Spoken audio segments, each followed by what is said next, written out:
এদিকে একে একে হল ছাড়ছেন রাজশাহী বিশ্ববিদ্যালয়ের শিক্ষার্থীরা। এ নিয়ে আরও জানাতে আমাদের সাথে যোগ দিচ্ছেন সহকর্মী সাইফুর রহমান। সাইফুর, শিক্ষার্থীদের হল ছাড়ার পরিপ্রেক্ষিতে কোটা আন্দোলনকারীরা কি বলছেন, বিস্তারিত জানাবেন। জি সুনন্দা, আপনি জানেন যে গতকাল সকল পাবলিক এবং বেসরকারি বিশ্ববিদ্যালয়গুলো বন্ধ ঘোষণা করা হয়েছে। তারই প্রেক্ষিতে গতকাল রাজশাহী বিশ্ববিদ্যালয়ের প্রশাসনের থেকে জরুরি সিন্ডিকেট সবার আহ্বান করা হয়েছে এবং সেই সভাতেও কিন্তু রাজশাহী বিশ্ববিদ্যালয়ের সকল শিক্ষা কার্যক্রম বন্ধ ঘোষণা করা হয়। পাশাপাশি শিক্ষার্থীদেরকে হল ছাড়ার নির্দেশ দেওয়া হয়েছিল।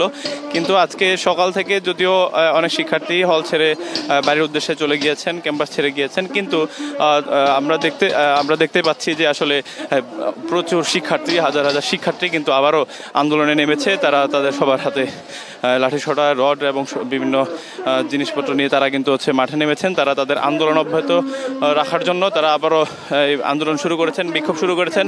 বিভিন্ন হলগুলো থেকে কিন্তু তারা খণ্ড খণ্ড মিছিল নিয়ে তারা একত্রিত হয়েছেন। এই মুহূর্তে তারা ছাত্রদের আবাসিক হলগুলো থেকে ছাত্রীদের আবাসিক হলের দিকে এগিয়ে যাচ্ছেন।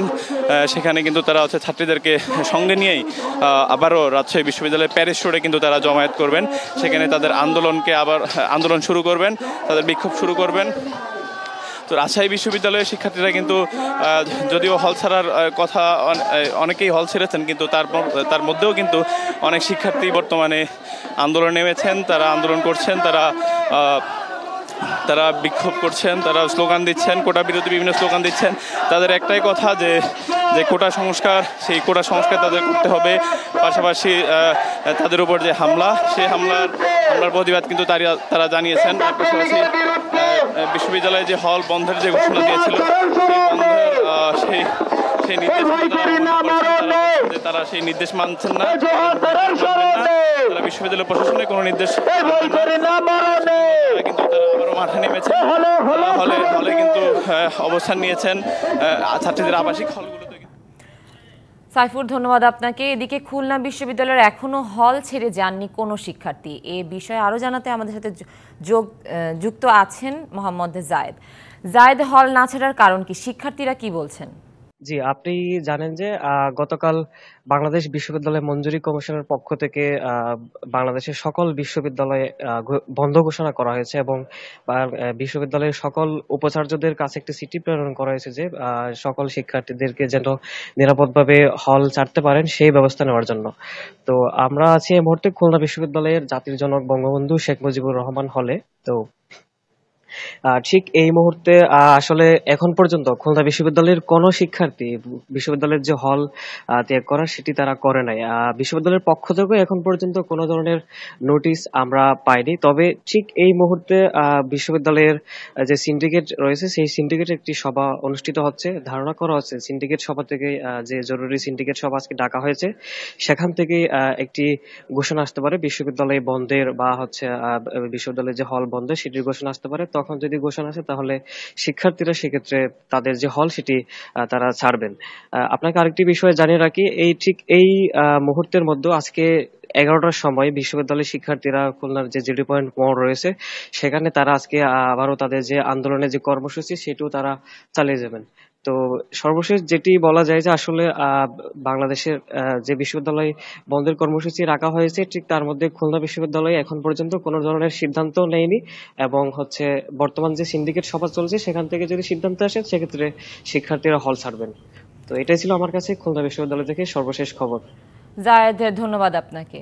মাজেদ, আমরা এতক্ষণ রাজশাহী খুলনার পরিস্থিতি শুনলাম, এখন আপনি যেই হলে আছেন সেই পরিস্থিতির শিক্ষার্থীদের কি খবর জানাবেন?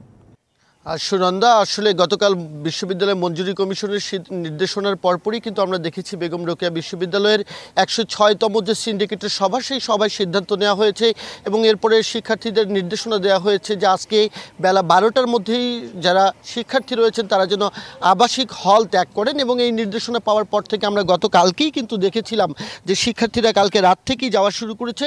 বিশেষ করে আজকে ব্যাপক সংখ্যক শিক্ষার্থী ভোর রাতেই তাদের হল ত্যাগ করেছেন এবং যারা নারী শিক্ষার্থী তারা কিছুটা আসলে আবাসিক হলগুলোতে ছিলেন। পরবর্তী সময়ে তাদের অভিভাবকদের ডেকে সকাল 9টার মধ্যেই কিন্তু অধিকাংশই শিক্ষার্থী হল ছেড়ে গেছেন। তবে আমরা শিক্ষার্থীদের মধ্যে একটি অজানা আতঙ্ক দেখেছি। যদিও বিশ্ববিদ্যালয়ের মূল ফটকে আইন শৃঙ্খলা বাহিনীর যে তৎপরতা সেটি চোখে পড়বার মতো ছিল, তারপরেও যারা শিক্ষার্থী ছিল তারা কিন্তু আতঙ্ক নিয়েই হল ত্যাগ করেছেন। তবে কিছু কিছু শিক্ষার্থী আমাদেরকে জানিয়েছেন যে হল ত্যাগ করলেও তারা আশেপাশেই থাকবেন, আন্দোলন চালাবেন, এ ধরনের কথাও কিন্তু আমরা শুনেছি। যদিও আজকে সকাল থেকে আমরা দেখেছি বেগম রোকেয়া বিশ্ববিদ্যালয়ের মূল ফটক বা তার লাগোয়া যে মহাসড়ক রয়েছে ঢাকা রংপুর মহাসড়ক, সেখানে কিন্তু কোনো আন্দোলনকারী আমরা দেখতে পাইনি। এবং এখানে আইন শৃঙ্খলা বাহিনী তাদের যে তৎপরতা সেটি যেমন চোখে পড়বার মতো, তাদের উপস্থিতিও সরব ছিল। এরই মধ্যে রংপুরে কিন্তু 4 প্লাটুন বিজিবি মোতায়েন করা হয়েছে, পুলিশ এখানে নিয়োজিত রয়েছে, র্যাবের গাড়িও টহল দিচ্ছে। সব মিলিয়ে কিন্তু যেন পরিস্থিতি কোনোভাবেই উত্তপ্ত হয়ে না ওঠে, সেজন্য আইন শৃঙ্খলা বাহিনীর পক্ষ থেকে ব্যাপক সংখ্যক তৎপরতা রয়েছে। অন্যদিকে যারা আন্দোলনকারী শিক্ষার্থী তাদেরকে কিন্তু আজকে শহরের কোথাও দেখা যায়নি। যারা সাধারণ শিক্ষার্থী তারা সকলেই অধিকাংশরাই বাড়িতে চলে গেছেন, হয়তো 2-4 জন রয়েছেন যারা যেগুলো বিশ্ববিদ্যালয়ের আশেপাশে বেসে রয়েছেন, তবে সেই সংখ্যাটা একেবারে খুবই নগণ্য। তো সব কিছু মিলে যদি আমি আপনাকে বলি, তাহলে বেগম রোকেয়া বিশ্ববিদ্যালয়ের যারা আবাসিক হলের শিক্ষার্থী তারা সকলেই বাড়িতে চলে গেছেন বা হল ত্যাগ করেছেন। হলগুলোতে এখন শিক্ষার্থী শূন্য, বাইরে থমথমে পরিস্থিতি রয়েছে, তবে আন্দোলনকারী নেই, প্রশাসনের তৎপরতা রয়েছে, মানুষজনের চলাফেরাও কম। সব মিলেই মনে হচ্ছে যে একটি আতঙ্কিত পরিবেশ বা সবার মধ্যে একটি উদ্বেগ উৎকণ্ঠা রয়েছে। তো সুনন্দা, এখন পর্যন্ত রংপুরের বেগম রোকেয়া বিশ্ববিদ্যালয় থেকে এই ছিল আমার কাছে খবরাখবর। মাজেদ, ধন্যবাদ আপনাকে।